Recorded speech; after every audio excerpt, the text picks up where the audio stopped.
Before I joined B-Mobile, ang life ko was, I used to work for a physical therapy company sa Glendale, California. And nag-enjoy ako.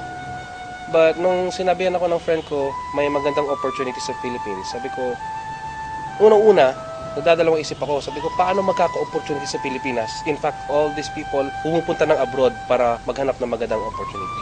So sabi ko, sige, babalik na rin ko. I will try and take the risk na gagawin ko tong business. Kailangan kong malaman to, so hindi pwedeng magnegosyo ako na nasa labas ako. Kailangan uwian ko to para malaman ko mismo kung ano ba talaga ang B-Mobile. Nung nag-start ako sa B-Mobile, syempre hindi ko siya talaga kabisado dahil sa States wala naman kaming loading. Puro kami postpaid. So sabi ko, I'll give it a try. Sabi ko, pwedeng aralin ko siya kasi lahat naman ng bagay hindi pwedeng nalalaman mo agad. Of course, lahat naman pinag-aaralan natin. Sabi ko, bibigyan ko lang siya ng konting time. And ang goal ko actually sa B-Mobile is kung kaya niyang tapatan yung sweldo ko sa US, masaya na ako. Ginawa ko siya, sinunod ko yung proseso. Okay? Inaral ko siya, inalam ko lahat ng detalye. Pero ang ginawa ko lang, hindi yung buong-buo. Yung pinaka-basic na kailangan ko lang dapat malaman about B-Mobile. Yun lang muna ang ginawa ko. And then from there, doon ako nag-start, nag-pick up from other leaders na naturuan ako. Of course, parang magtatanong ka ng isang bagay sa isang tao na alam nila yung negosyo. So lahat ng pinagtanungan ko, lahat ng kumita. Kasi hindi pwedeng tatanong ka ng isang bagay sa isang tao na hindi kumikita sa negosyo. Eh, hindi naman pwedeng matuturuan ka ng maganda doon dahil, of course, yung mga bagay na yun will always come from experience from people na kumita. Ang natutunan ko dito is by helping people, you're helping people earn. By doing that, ang outcome nun is kung ano yung naging nangyari sa akin. Now, dito pala, it's not all about pera-pera. Kasi kung sa ibang mga bagay-bagay, oo, pera-pera lang yun. That's for you. Sa akin kasi dito is when you help people, you help them earn, pati ikaw, damay ka talaga dun. So it was mixed emotion. Hindi ko siya, hanggang ngayon, I owe it all to the people na naging kasama ko dito sa negosyo na ito. Ang rejections kasi, natutunan ko rin yan, before pa ako naging B-Mobile member.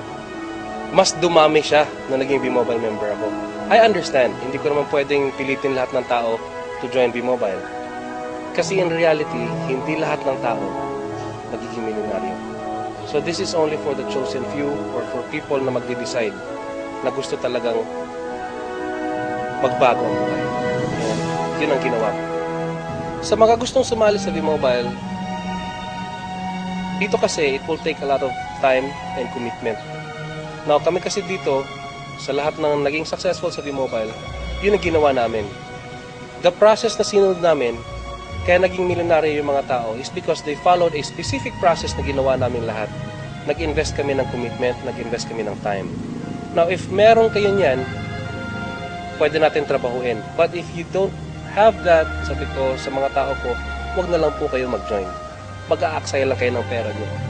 Now, dito kasi, once you decide on something, stick to it. Kasi it just really makes good business sense. Sa mga members na pumasok sa B-Mobile, lalo na yung mga baguhan, nandyan din ako galing eh. Hindi pwedeng hindi kayo maging successful sa isang bagay.